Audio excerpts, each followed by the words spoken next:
Welcome back. This is NewsCheck. Thank you so much for keeping it Channel 1. We are talking about the Easter festivities in the wake of Covid-19 pandemic, and of course in the wake of the new adjustment in the rules, the COVID rules or the protocols that the president did announce last Friday, and looking at Easter, traveling, spending time together, sharing. But all that will change, and especially now that we even have cessation of movement in 5 counties, Nairobi being one of them, Kiambu, your church is in Kiambu, the same thing has happened, and also in Nakuru. And 2 gentlemen have joined me on set. We have Bishop Mike Brawin, who is the founder and presiding bishop, Metro Ministries, all the way from Nakuru. And also we have Bishop David Thagana, who is also the founder and the presiding bishop of Glory Outreach Ministries. Gentlemen, karibuni tena. Of course, remember our viewpoint question is, what is your Easter goodwill message? And something has caught my eye here. Of course, Robert Dokle, you say you thank Bishop Brawin and Bishop Thagana. Second, I ask my fellow Christians to love one another always, still following from Lysamis. Thank you. Of course, I will continue I will be sampling some of these responses during and at the tail end of this program. And perhaps to get back to the discussion, in the president's speech last year, when he announced, of course, the cessation of movement and other measures, he talked about tax waves and tax breaks, waivers. But this time round, it was quite conspicuous. What do you have to say on the same, Bishop? I listened to the whole statement to the end. And one of the things that I was waiting is that part. I was waiting the conclusion, therefore, to alleviate the suffering or to mitigate the suffering of the people. We will do this. I didn't hear that part. And last year, during the first COVID, it was a bit helpful to have the tax waived, because what an employee takes home, at least with the high cost of things and medicine, food and transport and things like that, that would help a little bit. But now, the way it is now in this speech is the problem is bigger than it was before. Yes. The needs are much greater than they were before, but the incomes of the Kenyan people are the same. Or even worse, actually worse, not the same, because some have even lost those incomes. Yes. But those who have remained there, who could help the others, the way we are saying share, they have no, whatever they are getting is very little, because now it translates into a lot of expenditures because of that. And I still do hope and strongly appeal that that waiver be brought back, and probably into a higher percent than the one that had been given in the other time, because this challenge is bigger. This challenge is coming of COVID, that COVID is coming at a time when we had not recovered from the other one. So I would expect that the tax waivers for the people working, that should be higher than it was last time, and it should actually come soon.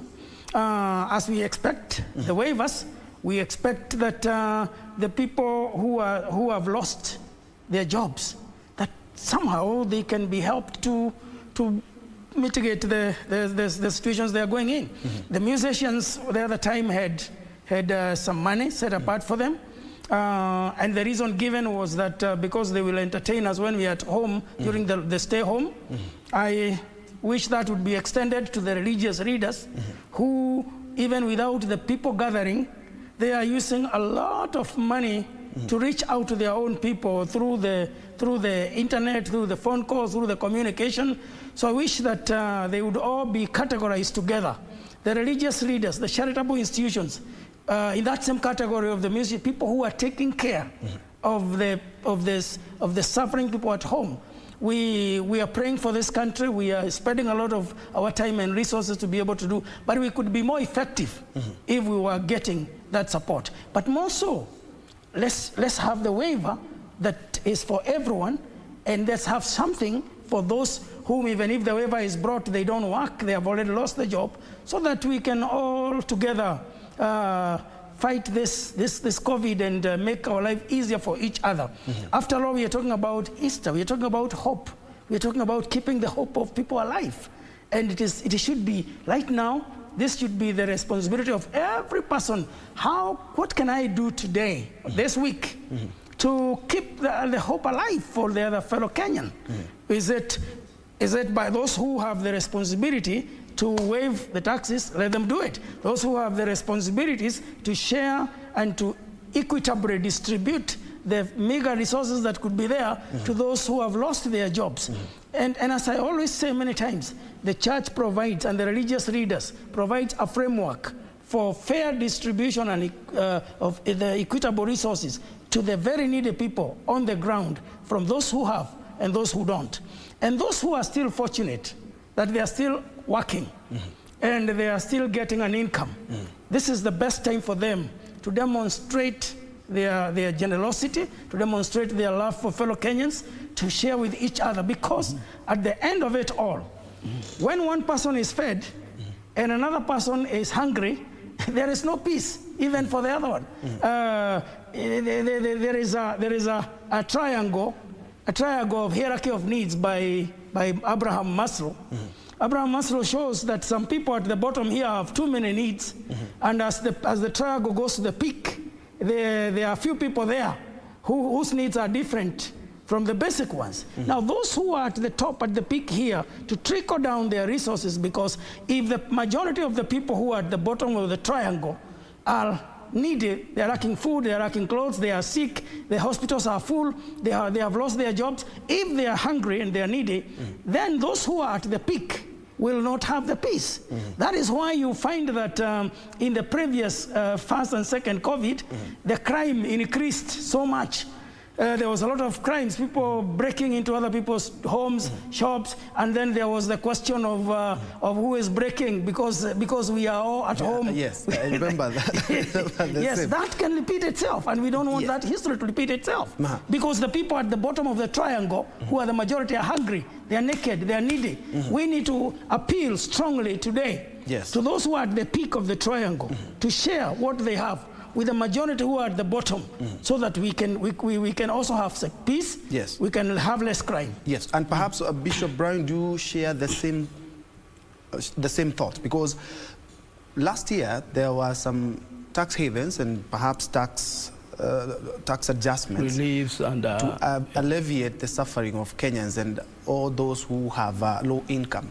But looking at the president's speech, it didn't touch on that. And all other speeches that he has made for the last one year, he has been talking about 30 days, 60 days, but this one was indefinite. What do you have to say about that? I think that's something that should have been done, like yesterday, to get the people relieved taxes, because at the moment, Kenya is being run by two things. One is Fululiza, whereby people are now being taxed worse than even, because they are taking this quick money from people to survive this time.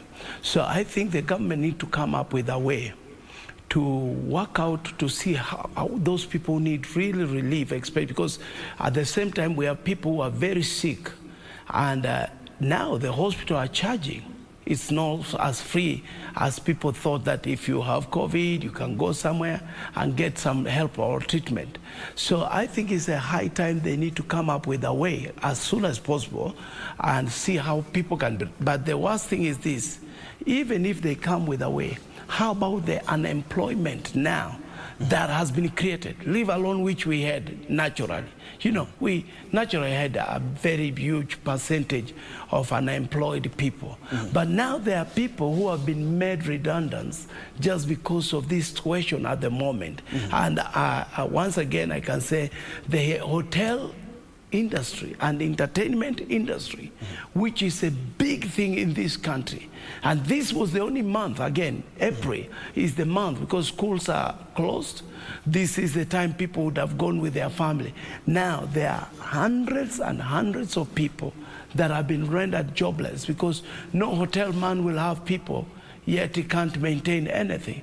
So I think things, even industry like those ones, they need to be given an opportunity, because most of the people built this hotel with a debt. There are people, I know of people who have just died themselves because they can't stand the pressure of day-to-day life. To avoid all this, we need to monitor areas in life where people who help, people who are doing something, just the way Bishop have just said again, where we are helping people, where we are taking care of people. It's a high time government to come in and chip in those areas. Chip in villages where people now, in areas in the cities, where people now will never be able to pay even their rent. And now the landlord doesn't care. And I am also appealing to the landlord to do what they did last time. There was amazing landlord that came up with ways you can't imagine, whereby they just cut their rent in halves, or even they just gave people to stay and allow them to pay later. And I think that's the way, because now we are living in a timeline like in Kenya, which is dangerous, where we are depending on loans, and if it is not loans, we are depending on games. People are now, the little they have, they would rather try in football matches and everything. So the country is going down, but something can be done. That's the good news. There's still time, there's still hope, because this has just started this time, and you know it has come with the strength. There is more lockdown even within ourselves. If we don't take care of economy of the people, we will go back to the same danger, which was domestic violence, children having babies. Now we have children. We were trying to take children to school, myself, that were pregnant during that week. And now there are schools that have accepted them, but some schools have said no. But you can see the challenge. Yes, and of course that is the next big challenge that we are going to face. We do remember last week after the fast cessation movement, or the fast lockdown, we experienced a spike in the cases of gender-based violence, underage and teenage pregnancies. We also saw a lot of course, disturbances in the families. We could experience the same thing again. You know, the same frustrations of the lockdown, there are no jobs, there's no tax waivers or anything. How do we expect to perhaps mitigate that, Bishop Thagana, perhaps? This is why the clarion call is to work together, all of us, to make sure that we mitigate all that. The parents are having the children at home. I think every parent or every family has a responsibility at this point to take care of the children when they're at home, so that they are not spending all their time moving out there and learning all kinds of behavior. That now that the church is remitted, then the parent have a greater responsibility, because the children too could be infected as they go out there, or spending all the time on the internet and their moral values being degenerating. So the parent have a greater responsibility on that. The government has a greater responsibility to, as we have said again and again, to ensure that we support the people who are losing their jobs. I can't just imagine a businessman who have taken a loan and put a big hotel and just started to make money, and suddenly closure. The bank also, or the banking institutions, used to do like they did the other time. I think there's a lot we need to learn from the COVID-1, where they also sat with those people who had loans and discussed how they are going to allow them to pay at their own time. And of course, we know that the bank is also an institution that needs to make business. So what we need here is a harmonious way of understanding. We need to understand and to go this journey together. That is the only way to mitigate. Common responsibility, right from the family, where the children help, the parents help to keep the children learning change of character, change of behavior, so that we don't have more pregnancies again. Because it was really sad that during the wrong break that we had too many girls who became pregnant.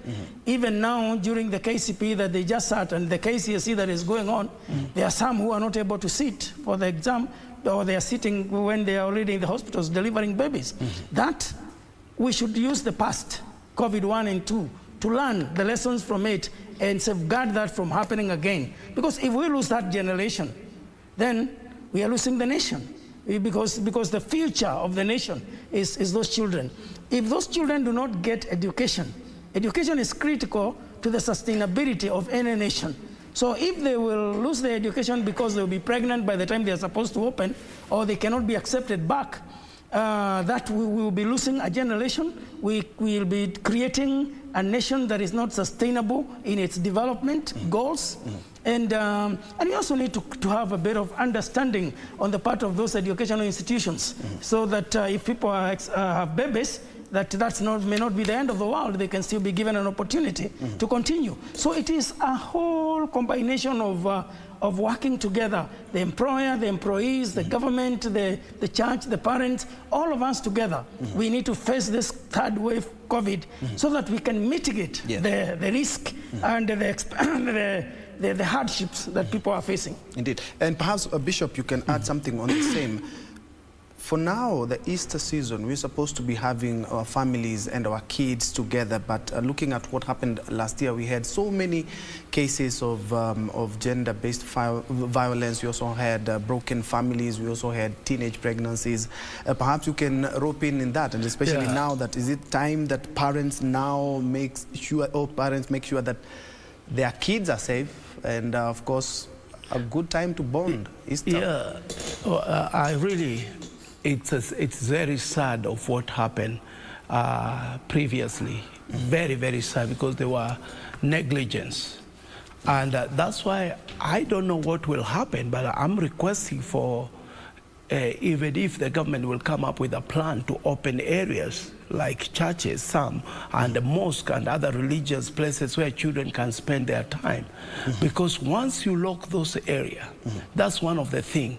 Children will go any problem at home, lack of food.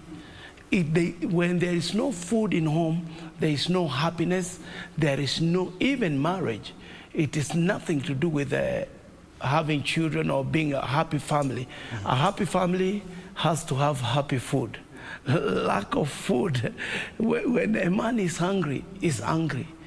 And when he's angry, and the wife again is angry, little small things at home causes war.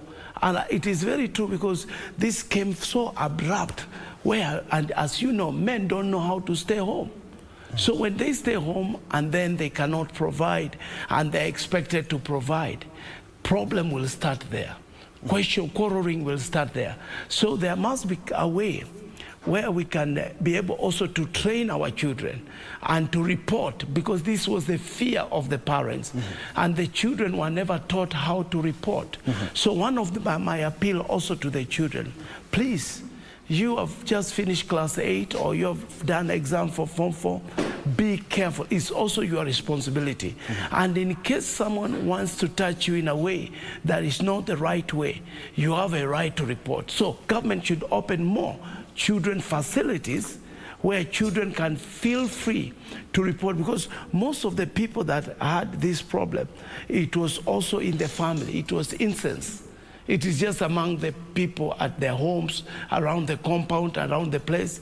And it's so shameful, because many children wanted to be killed by that virtue, because people will feel ashamed to have a child among their family. So it is a matter of everybody taking responsibility.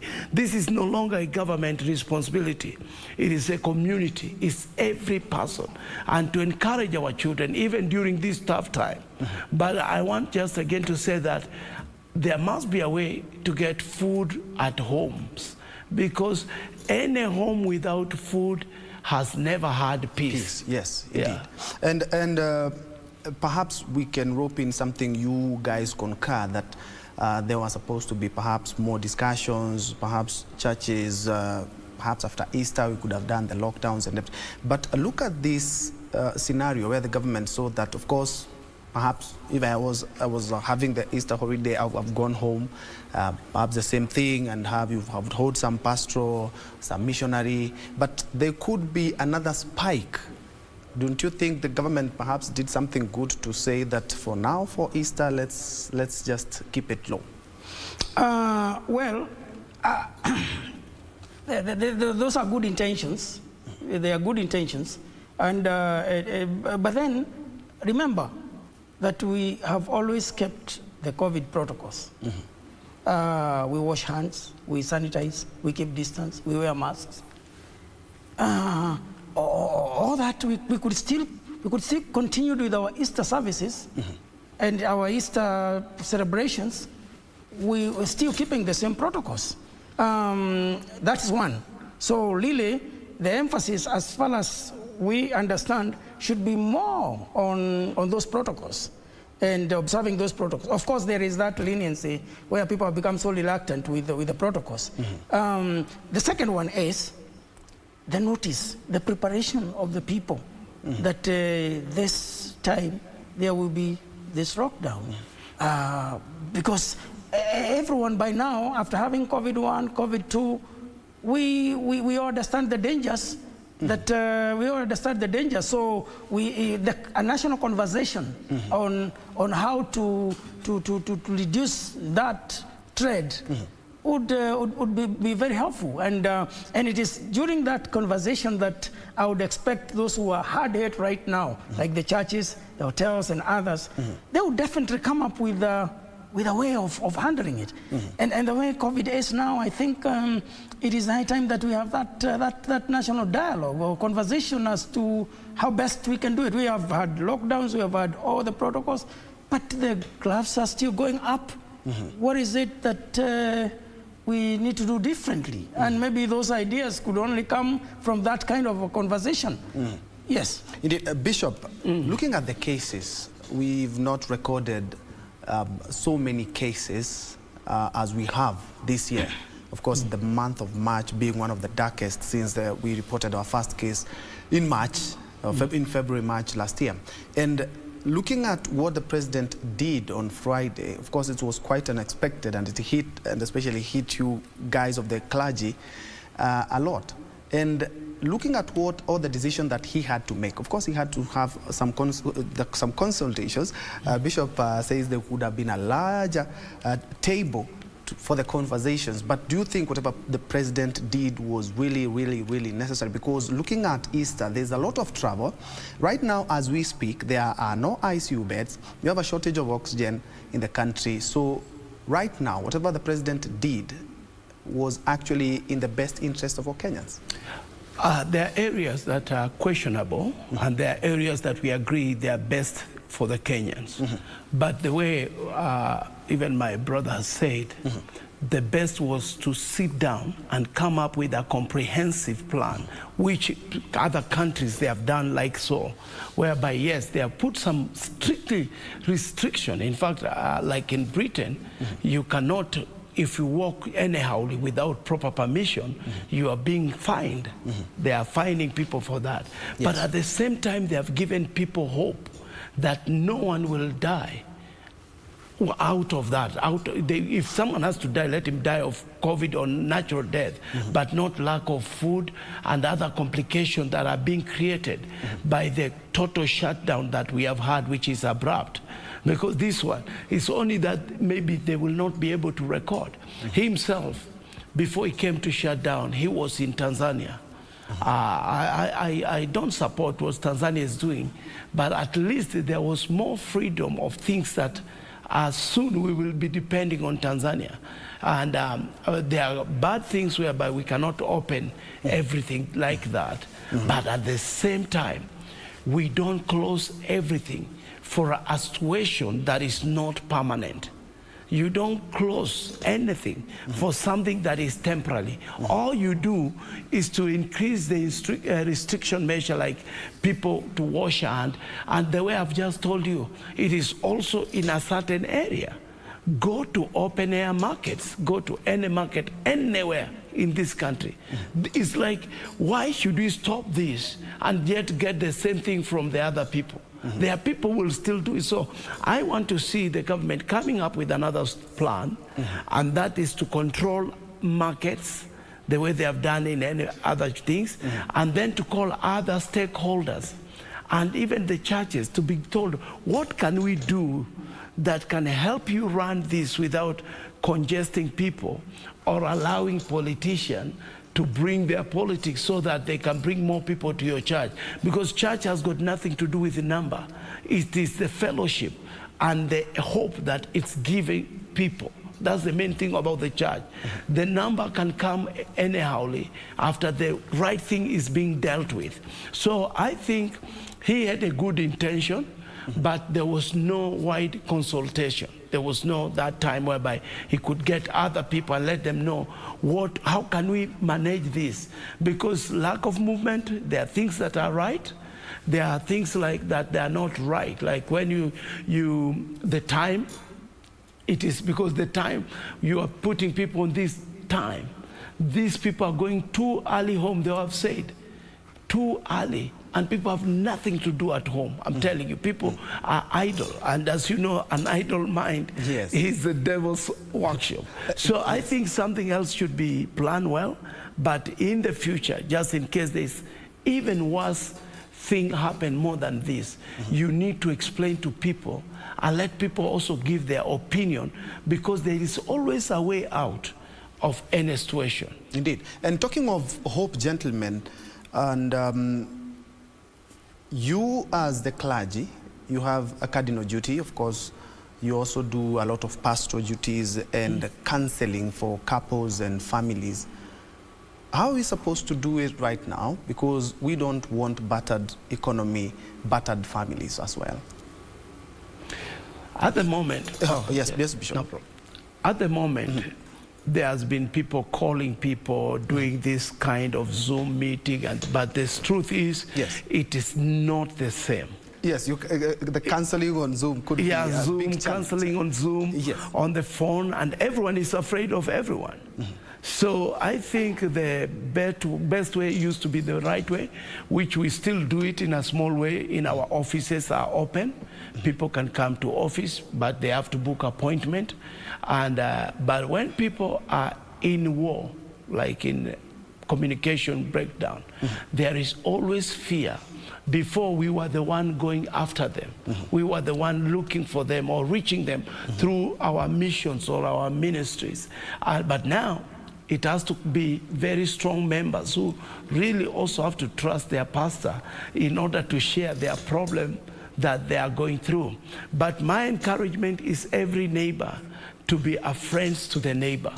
Because right now, their neighbor, they will hear a neighbor crying or shouting or fighting, and they won't call the police, they won't take any action. And then tomorrow morning, they're the one being what we call eyewitnesses, saying how she died as if they were there and they didn't do anything. Anything you don't do to help, you are part of it. So people should help. Indeed, and perhaps, Bishop, you can add on the same, because you don't only, right now you can do online churches and perhaps radio, television, but when it comes to counseling couples and pastoral duties, how do you intend perhaps to do that, and especially now that we have Easter around the corner? We need the government to return our essential services pass. Okay. That's one of the greatest blows that we received. Yes. In the speech of Friday, when our essential services were revoked, it is simply meant even if my member is dying the other side, I cannot be there in the other county. I can't go there to pray for them or to comfort them. Counseling, the same. If somebody is about to commit suicide and they are my member in the other county, and I'm in the lockdown, I cannot be able to travel. Before then, essential services pass were very helpful to us. We could still pass through and give our essential services. And that needs to be returned urgently. Otherwise, we will be actually destroying what we are trying to build, because there are people there who totally rely on that counseling that you're referring to. Without that, they commit suicide, and they don't have Zoom, they don't have internet. We will do what we can through the technology. But let us understand that we are in Kenya. Let's understand that we are talking about a huge percentage of people who don't have phones, or they have phones that they cannot use on internet. And let's understand that those are the people who are very needy.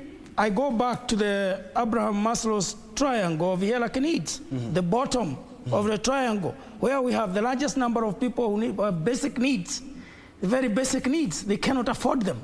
That is why they are always not happy and angry and bitter with those at the peak.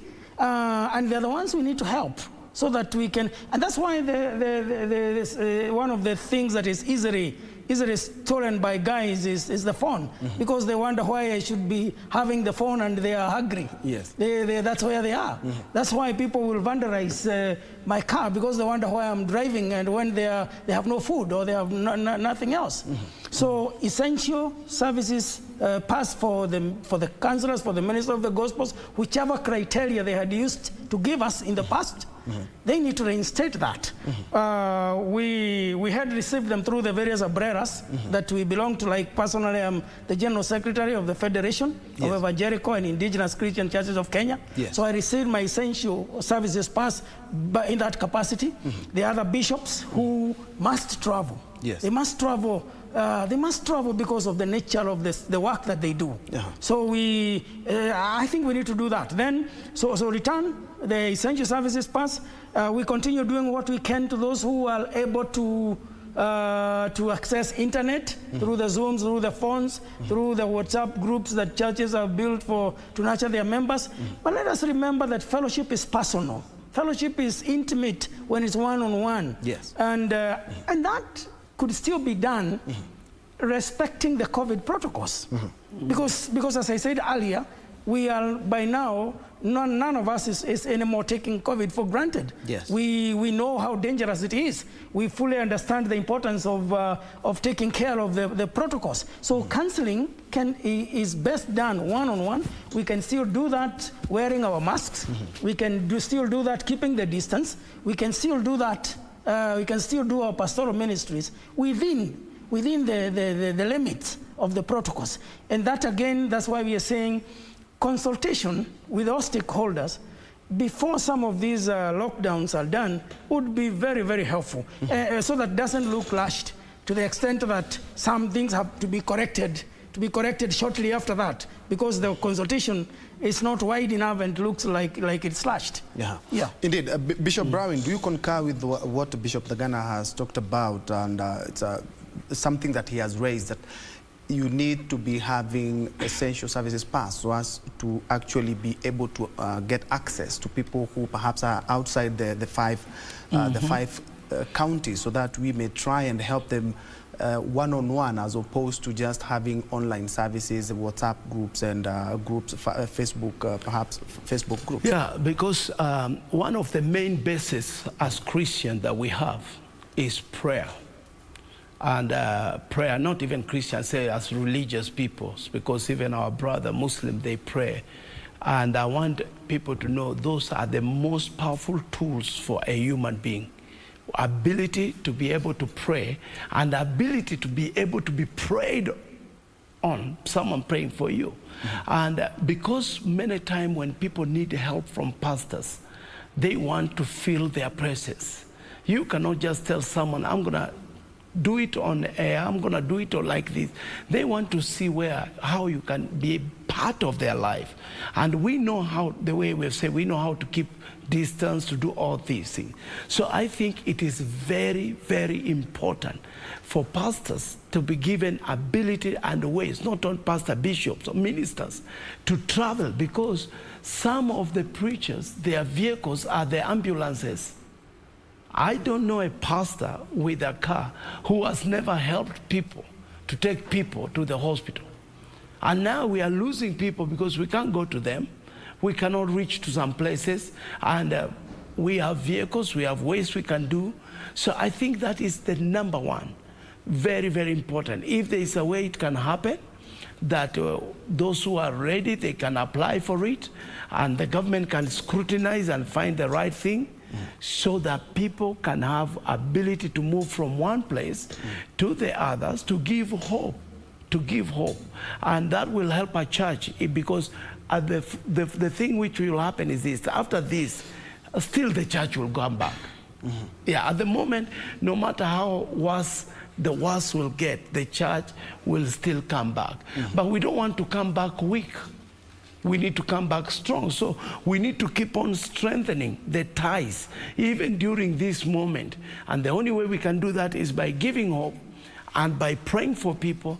And that's why I say, apart from that, even if churches would have been allowed a limited number of 10 people, that would have still worked better for the church rather than complete lockdown of the church. No prayer, no encouragement, no words. There are people, they might be hungry, they might not have money, but when you give them hope, they know tomorrow it will be well. And the hope are coming through ministers. Yeah. And now when we are locked, it's difficult. Talking of hope, a message of hope, what is your Easter goodwill message? That is our question on Viewpoint. What is your Easter goodwill message? Of course, we are live on all our social media platforms, Facebook, YouTube, and also on our KBC app, not forgetting on Twitter. And talking about hope, I do remember last year, after the lockdown, that all the churches were locked. I remember we had incidences where some churches used to sneak a few members inside. Away from that, this year we have the Easter, no churches again. Look at this situation. We have some people who worship in their own houses. Could that be detrimental to what exactly the president talked about, that we are not supposed to be holding any gatherings? But I know, trust me, that will happen. And you know very well that is going to happen. People having their small services inside their houses. I think we need to get it right. Yes.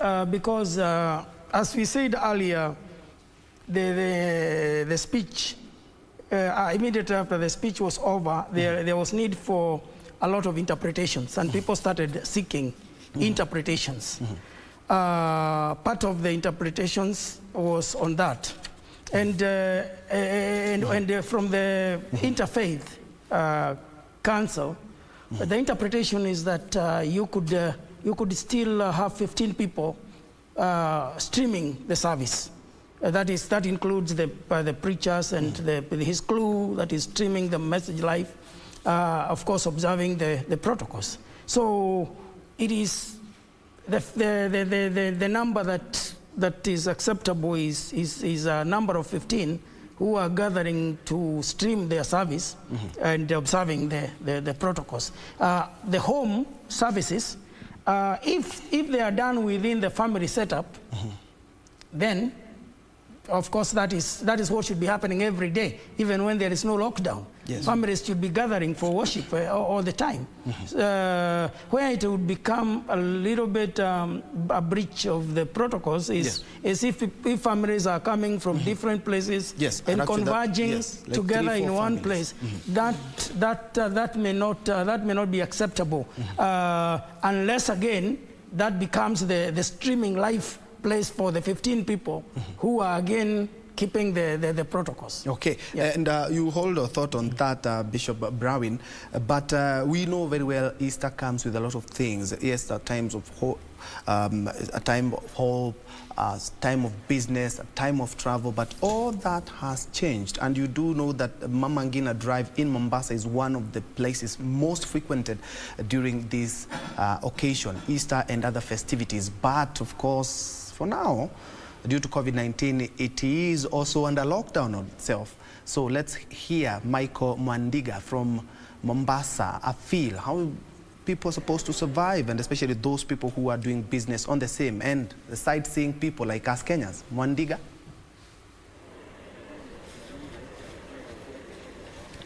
Well, good morning, Ben Troy.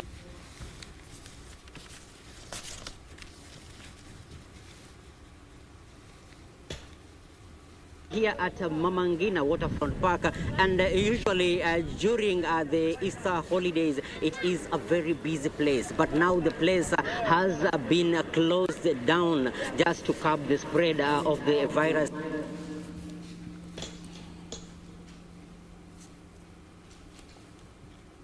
To get the cool breeze from the ocean, but now that it is closed down, the business people are complaining that business is not as it used to be. Now that the place has been closed down, there won't be merrymaking during this period. And I'm hereby joined by one of the operators along here, Mama Ngina, who will just put into perspective how are things now right here. Ndugu, karibu na nieleze tu kwa majina naitwa nani, hapa unafanya biashara gani na hali imekuwaje tangu kwa Mama Ngina Waterfront Park? Angalia kamera. Kwa majina yangu naitwa hapa, nimeumia sana juu tumekuja tukafungishwa sehemu ambayo tulijua imewekwa curfew, ambayo ilikuwa ni lockdown ni huko sehemu za Nairobi, lakini Mama Ngina hapa tukaondolewa bila sababu, bila kujulishwa. Mpaka saa hii watu ambao walikuwa kidogo wameweka mali yao, saa hii hakuna mtu ajui pahali mali yake yako. Saa hii kila mtu ameacha mali yake huko ndani, hakuna sehemu ambao unaweza kujisaidia mpaka saa hii. Saa hii skuli ndio hizo, hatujui tutapeleka watoto na nini skuli. Tumefungiwa riski yetu tulikuwa tupata hapa ndani. Mpaka leo hii hatunjaona kiongozi yoyote amejitokeza kuuliza wale watu ambao walikuwa wanafanya kazi hapa wameenda wapi ama wanasaidika vipi. Hakuna yoyote. Sasa tumuomba uangalie mambo kama haya. Balala tuona amenyamaza, hataki kuhusika na mambo ya hapa. Yes, kama yeye ndiye ametoa hiyo nini ya kutuondoza hapa Mama Ngina, angekuja tu atuambie kabla kuja kututoa kama watu ambao hawana maana kwake. Na tuweze kuweka tu kwamba umekuwa ukifanya biashara gani hapa katika Waterfront Park hii? Hapa mimi ni kwa sehemu ya funfair. Nilikuwa napata riski yangu upande wa funfair. Na wenzangu pia, kila mtu alikuwa na kazi yake pale ndani. Sasa mimi kuna watu wa kuuza vitu maji nini. Sasa zizo zote sasa tumetolewa nje, hakuna mwenye anajua anaelekea ingi ya kutoa wapi, ya kukula wapi. Kapto hakuna. Tusamalizwa, yani tunamalizwa na hakuna kiongozi yoyote anatoka ati. Naam, nimepata vizuri kuhusiana naye. Kwa hivyo katika upande wa funfair ulikuwa ni mambo ya kushughulika na magari yale madogo ama mambo ya farasi? Mambo ya farasi na hivi vigari vidogo. Okay. Sasa asante sana. Pia Njue, I'm also joined by another lady who also operates along here in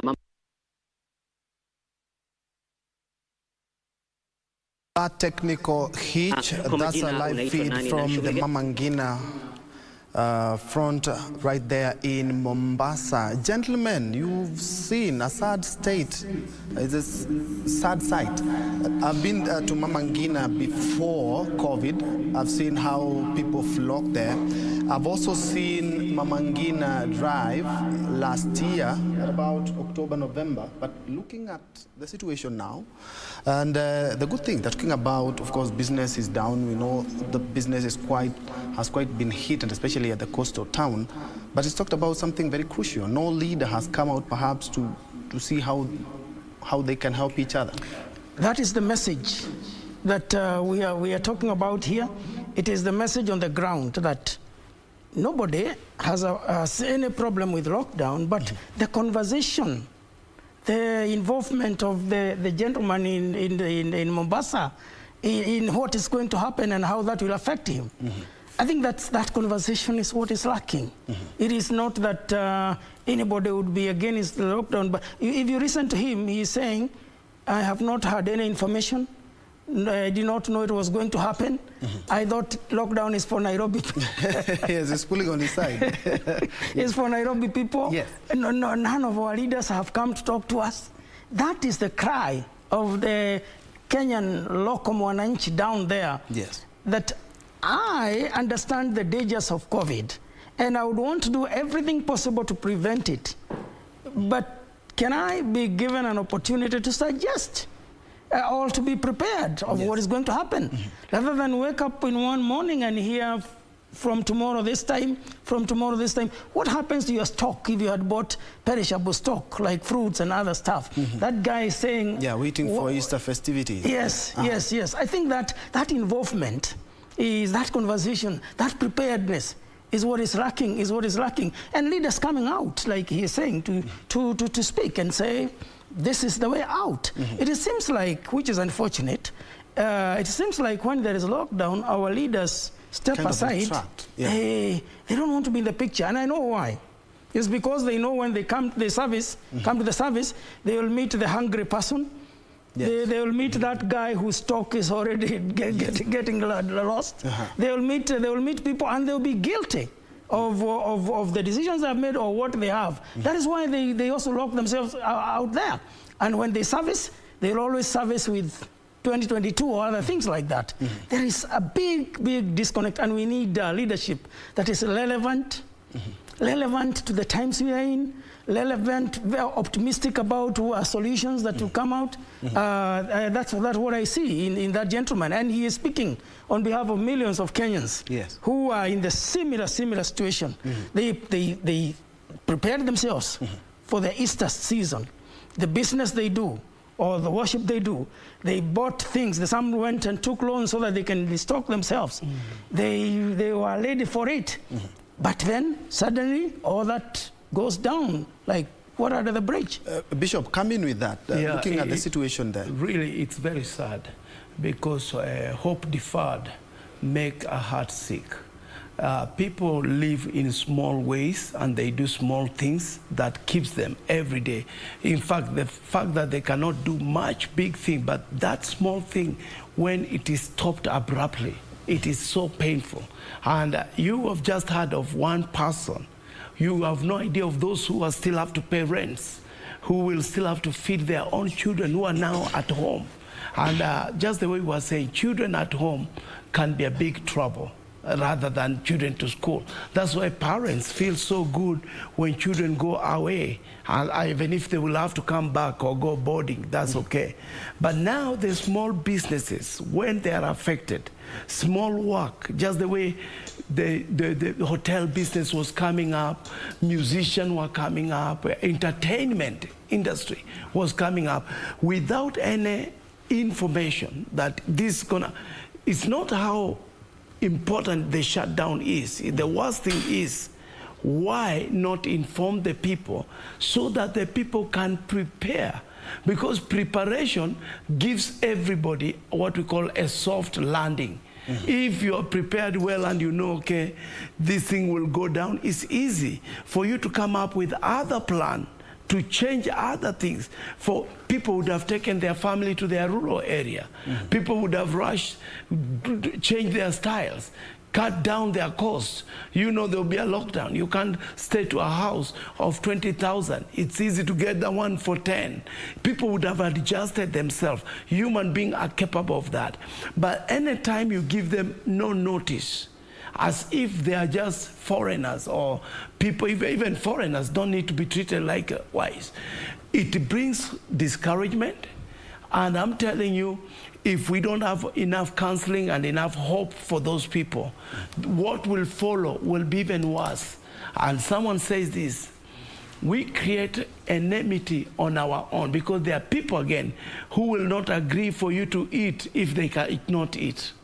They will not agree for you to ride if they cannot ride. So by the end of this, we will be creating crime. We will be creating hopelessness. We will be bringing hope to no hope to every family. So I think the government should listen. And in case they want to take any action, please, there must be a way out for people to be prepared. We're going to have this.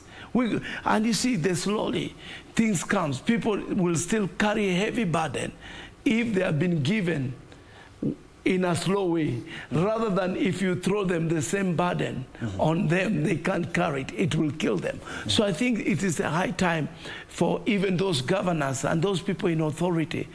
It is important just to appear to public and tell them, what is your plan? Why are these things being done like this? And then people will agree, and we can sort out the problem. Because those people, they could have been separated. They could have been told, we are giving you 3 days to do action. Otherwise, we're going to close you down. That would have helped us so much, rather than just bang on them. And now, this is what we have, complain and cry. Yeah. And perhaps I will follow up with a question that I had asked you before we took that live feed from Mombasa on house worship, of course, a lot of Kenyans, I'm quite sure, they will be spending their Easter in their houses, and like Bishop said, unless there are 2 or 3 families that are gathered, that will pose a big challenge. But looking at house services, there will be lots of them, and I can bet that, of course, that is detrimental to the war against COVID-19. Bishop Brawin. Yeah. I think personally is that I know people will try to do other things to make. Mine was to request so that people follow the law to the dead. Because when people go to a house, no house is bigger, especially we know, especially for many people who are good believers, they have small houses, and it will be endangering to their own family. Because if I bring my people to my house, no matter how big it is, I'm also endangering my family. We want to let people know, we believe and we know COVID is real. We know it, we train our people, we are helping our people to stay safe. We have had even preachers that have died, succumbed to it, so we are not here doubting that. But the thing we are trying to say, we don't need to sneak back on the things just because we want to pray and want to do this. What I say, family prayer should be a must, just the way Bishop said. It is something that they should have been doing, with or without COVID.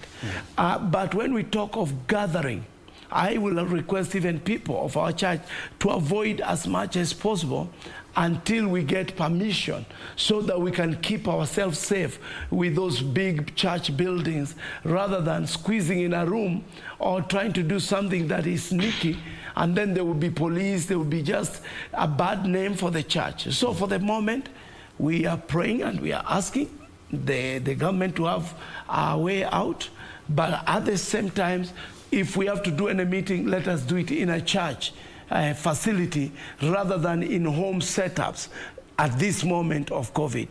It will not be recommendable.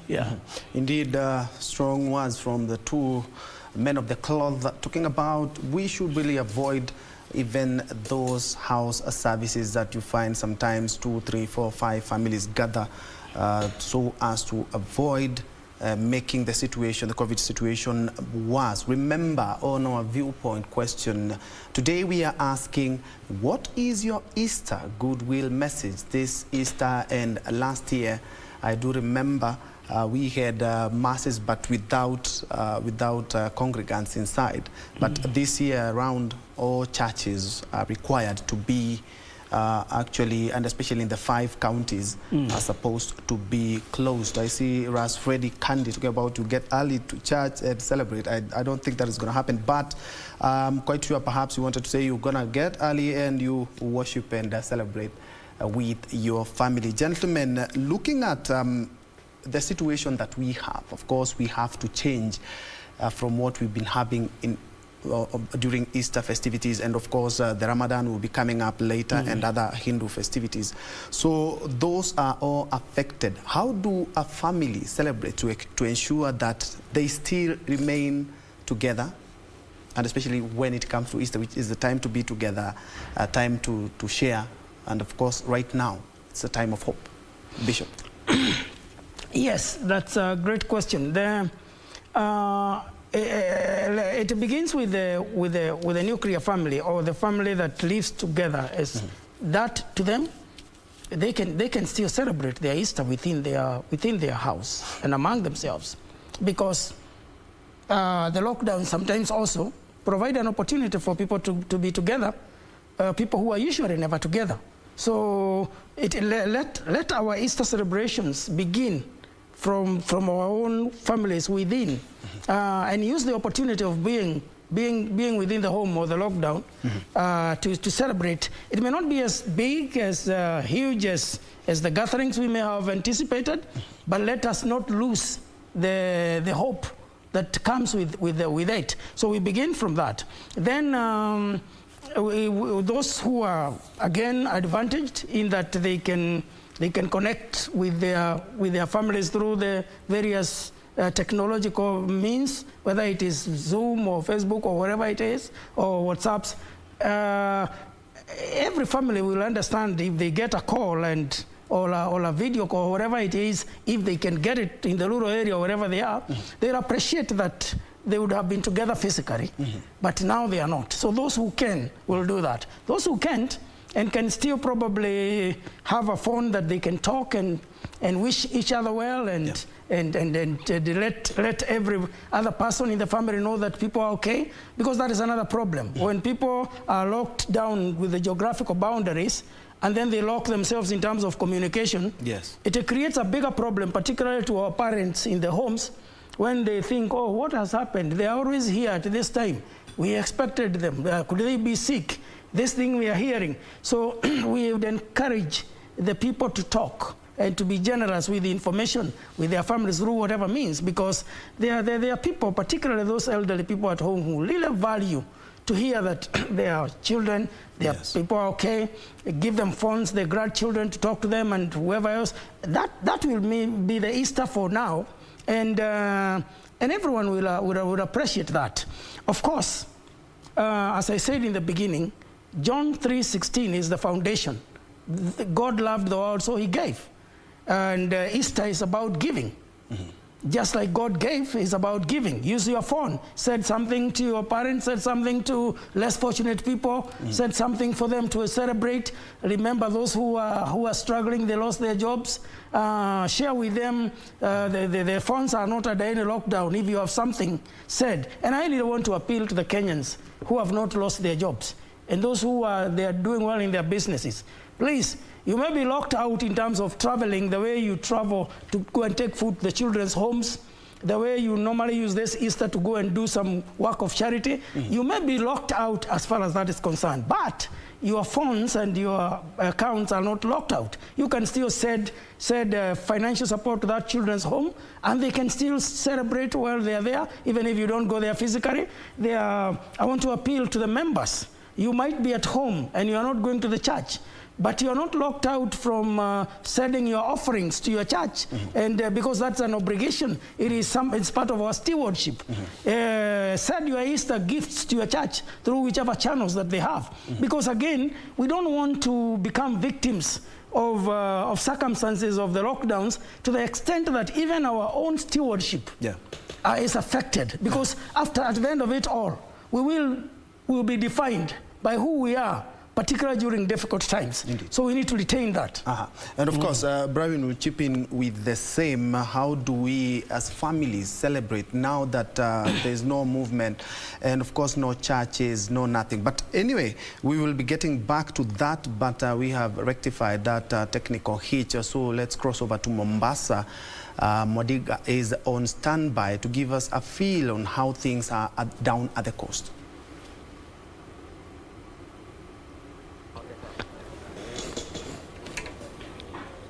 Well, thank you so much, Bentro Njue. Along the talk in the studio regarding the Easter celebrations amid the pandemic, and I'm hereby joined by residents of Mombasa who just give their goodwill message regarding the Easter celebrations amid the pandemic. And I'm hereby joined by ndugu niambie jina lako naitwa nani na ujumbe wako wa heri njema wakati huu wa sherehe hizi za Easter ambazo zitakuwa zinakuja wiki hii. Kwa majina ni Ben wa Moyo. Ningependa kuwatakia Wakenya wote Pasaka njema. Ingawa kuna tatizo la corona, tulifikiria tarudi kawaida, at least tusherehekee Pasaka njema, lakini ndio hivyo. Ningependa kuwatakia Wakenya wote Pasaka njema. Mungu awabariki. Asante sana. And dada unaitwa nani, and your goodwill message amid the pandemic during these Easter celebrations? My name is Martha, and I come from Mombasa. I want to wish everyone a happy Easter. And again, let us be very careful. Corona is real. Let us celebrate, but let us be very careful. Happy Easter. I just wish them happy Easter. Okay, thank you so much. And one but not least, dada unaitwa nani? Kwa majina naitwa Florence. Mimi ni mkaaji wa Mombasa. Ningependa kuwatakia kila laheri wakati huu wa Easter. Na pia ningependa kuwaeleza kwamba mjihadhari, mjichunge, mvae barakoa, na kwa kweli huu ugonjwa is real. So please take care of your families, take care of yourself, and take care of your neighbor also. And I wish you a happy Easter. Thank you. Well, thank you so much, Ben Troy, as you have heard it from the Mombasa residents, wishing others a happy Easter. But amid the pandemic, they should be very careful and adhere to COVID-19 health protocols. And earlier on, as I was speaking to you, before we had that mechanical problem, I was speaking to those who are operating along the Mama Ngina Waterfront Park, and they had said that during this moment when the park has been closed, things are not okay for them. But on the same note, they say that since the government is putting measures to control the spread of the virus, it is okay with them as long as things are going to be okay and everyone will be safe. That's what we have from Mombasa County. And back to you, Ben Troy, in studio. Thank you, Mike, on the same. And thank you for all the messages, and Kenyans just requesting other Kenyans to observe the protocols. But as I can see also during this tough time, that is the Daedalus Icarus. I think it's the Daedalus Icarus from the mythical story, but interesting name. During these tough times, we ought to remember that everything in life happens for a reason, and that reason is only known to God. And so keep your faith strong in Him and always stay hopeful. Keep in touch with close relatives, as you've said, and friends. You might be of help to someone. And Kenneth, Anna, you're watching. I'm Jeffrey from Changamwe. You are also tuned in. We were just some of the Easter goodwill messages. And before the break, Bishop Brawin, we're talking about what families can do right now, because it's a different kind of Easter, just to come together and bring the Easter message and hope alive. One of the things is sharing. That's the biggest message on Easter, that Pastor said God loved the world and He took the next step, He gave. And when even Jesus, during that moment of Easter, the last thing He did was to share. That's where we have the Lord's Supper, where He had to bring His disciples down and share the meal together.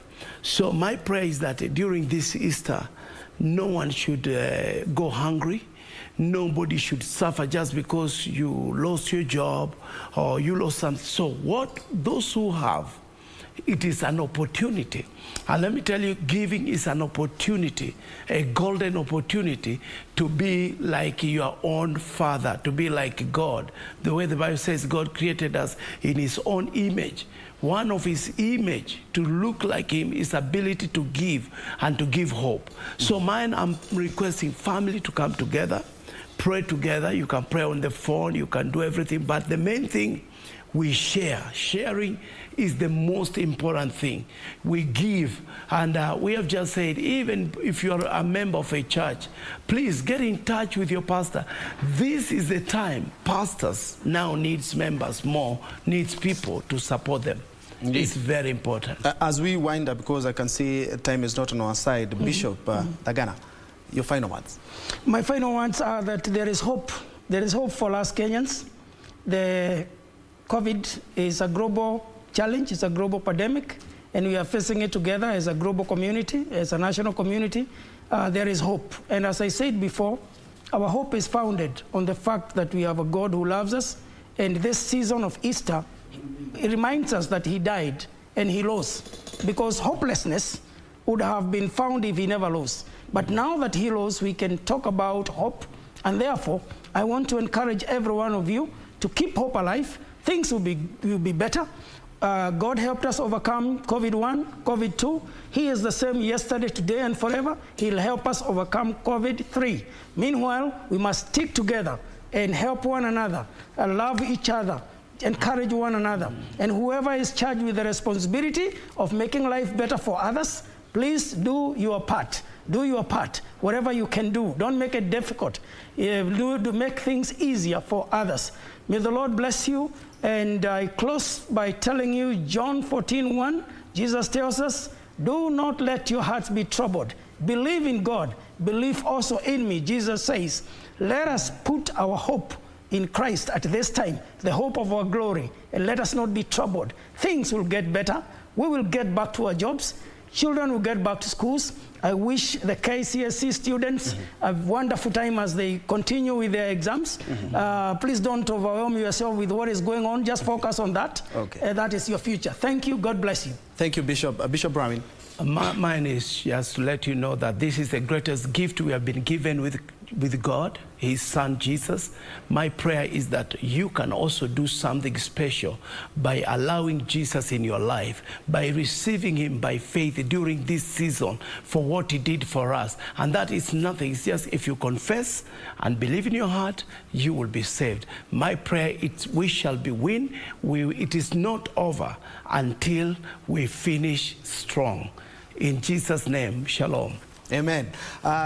Thank you, gentlemen. And actually, I was privileged to be hosting two founder and presiding bishops. We have Bishop Thagana of the Glory Outreach Ministries International. And of course, we had Bishop Mike Brawin of the Metro Ministries International, trying to look at some of the issues and challenges as well in regards to this year's Easter celebrations. You do remember that we have 5 counties that have the cessation of movement, and of course the president did adjust some of the COVID-19 protocols that we have been following just to make sure that we bring down the COVID-19 situation and the cases, as well as the country is on the 3rd wave, firmly with other countries, but also remember the buck stops with you and me. And as the two men of God have talked about, let's also remember in these Easter festivities to be safe,